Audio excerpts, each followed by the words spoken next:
नमस्कार दोस्तों। मैं डॉक्टर सचिन जैन। हमारे पास नेहा गौतम जी है। नेहा गौतम जी, आप क्या करते हैं बताइए। I am chemistry lecturer. Okay, Jaipur से बिलोंग करते हैं। यस। और क्या हुआ था आपके घुटने में?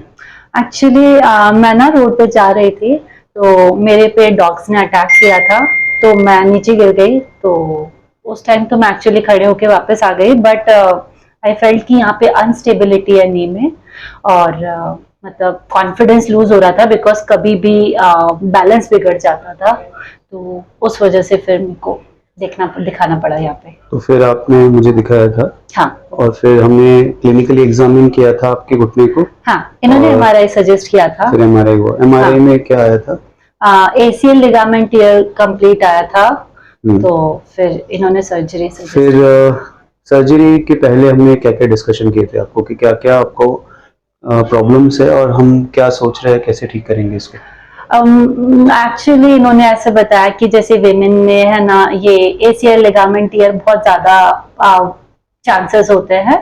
तो इन्होंने मुझे 3 चीजें सजेस्ट की थी कि हम एसीएल सर्जरी के साथ में ना एलईटी करेंगे to provide more strength to your knee. LET क्या होता है? लैटरल एक्स्ट्राआर्टिकुलर टेनोडोसिस।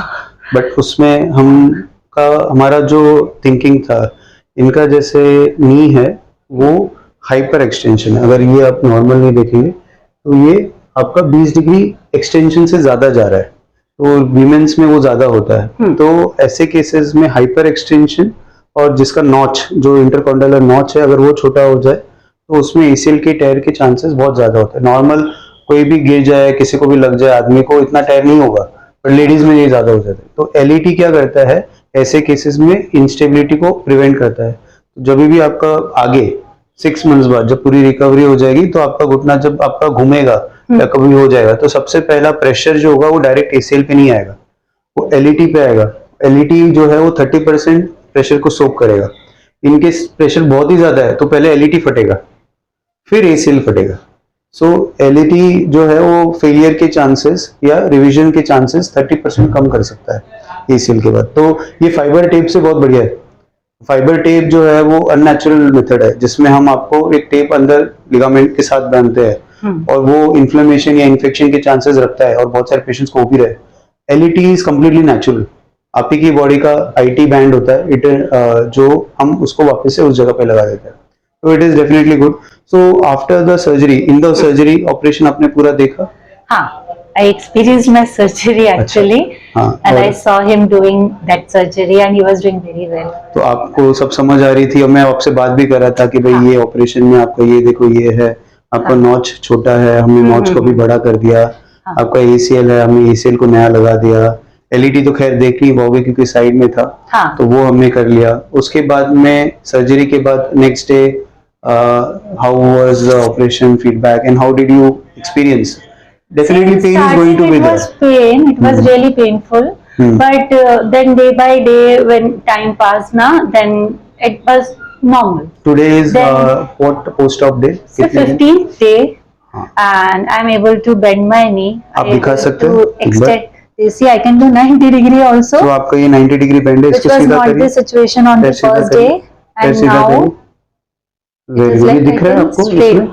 हाँ, तो ये जो चीज है एलईटी, एक और चीज, एलईटी करने के बाद में आई अलाउ फुल मूवमेंट। जब हम सिर्फ एसीएल करते हैं तो हम close chain exercises, close chain क्या होता है कि सिर्फ बेड पे पैर रख के मोड़ना है, पैर नीचे नहीं लटकाना है। So this is open chain. Open chain मतलब इस पैर पे कहीं पे भी आपका फ्री है तो पैर लटक गया और आपका पैर अपने आप उठ रहा है, तो ये ओपन चेन एक्सरसाइजेस होती है। ओपन चेन एक्सरसाइजेस में आपके अगर लिगामेंट इतना स्ट्रांग नहीं है या एलईटी इतना स्ट्रांग नहीं है तो लिगामेंट के लूज होने का चांस होता है। But we are so confident after LET कि ये नहीं होगा, इसलिए हम ओपन चेन इमीडिएटली ऑपरेशन के बाद स्टार्ट करें। तो आपका अभी 90-100 डिग्री आराम से बेंड हो रहा है 15 डेज में। You are free. Pain is there but बहुत कम है अभी। एक्सरसाइज के बाद होता है और शाम को फिर बढ़ता है, उसके लिए हम सेटल हो जाते हैं। ये धीरे धीरे कम हो जाएगा एक बार। तो इनके जो सर्जरी के स्कार्स है, ये जो है ये हमने हैमस्ट्रिंग का ग्राफ्ट यहाँ से निकाला है। ये आर्थ्रोस्कोपी के 2 पोर्टल्स है। ये जो है ये 3 या 4 सेंटीमीटर का इंसिजन है। इनका आईटीबी जो है, ये जो मार्क दिख रहा है इधर तक लिया है, मतलब इतना बड़ा स्ट्रिप यहाँ से यहाँ तक ऑलमोस्ट 11 या 10 सेंटीमीटर का स्ट्रिप हमने निकाला है, बट जो इंसिजन है वो सिर्फ 4 सेंटीमीटर का। ये कैसे हुआ कि हमने यहाँ से इसको खींचा नीचे, यहाँ से कट किया, फिर यहाँ से इसको खींचा, यहाँ से कट किया, और वो स्ट्रिप को फिर से हमने इस जगह पे लगाया, है ना। मोड़िए इसको प्लीज, बेंड करिए, बेंड करिए, बेंड करिए, बेंड करिए, बेंड करिए, बेंड करिए, है ना। तो इसको अगर हम देखेंगे स्टेबिलिटी वाइज, है ना, तो थोड़ा इसको जूम करके दिखाइए यहाँ पे, है ना।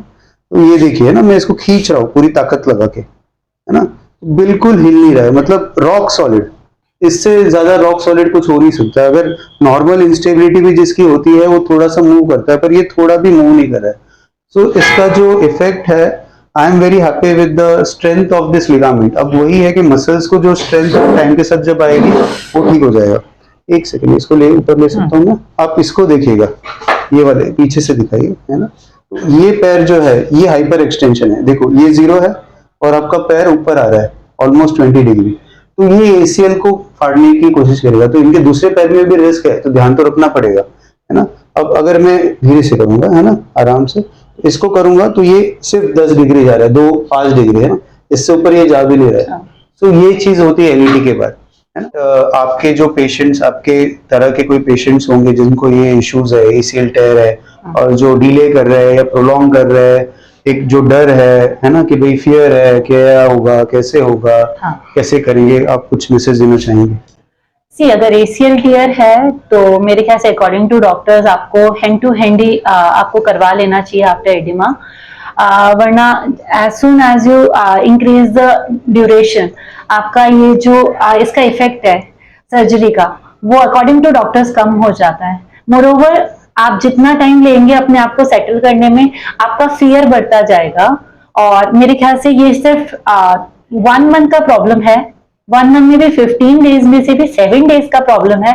Day by day when you are improving, recovery आपको पॉजिटिवनेस देगी, and one day you will walk again. So thank you so much and for trusting us, and I hope और भी पेशेंट्स जो है जिनको ये वीडियो दिख रहा है वो समझेंगे और इस चीज को हम ट्राई करेंगे, बिकॉज डॉक्टर पेशेंट का जो ट्रस्ट है वो मेंटेन करना बहुत इंपॉर्टेंट है। क्योंकि मैं ऑपरेशन के टाइम पे अपना पूरा बेस्ट देता हूँ, बट मैं एक्सपेक्ट करता हूँ कि पेशेंट भी वही बेस्ट दे, तो उसके लिए I am very strict, so she knows about it, है ना। तो उसमें तो कोई गलती नहीं रहेगी। अगर आपको नहीं हो रहा है तो help you ask for help, I will give you some things कि भाई फिजियो करवा लो या कैसे करना है वो हम कर लेंगे, बट करना है ना, तभी इसका रिजल्ट आएगा। जब फिजियो और डॉक्टर का जो ऑपरेशन है दोनों साथ साथ अच्छा होगा, तब आपका सारा काम अच्छे से हो पाएगा। सो thank you so much. Thank you.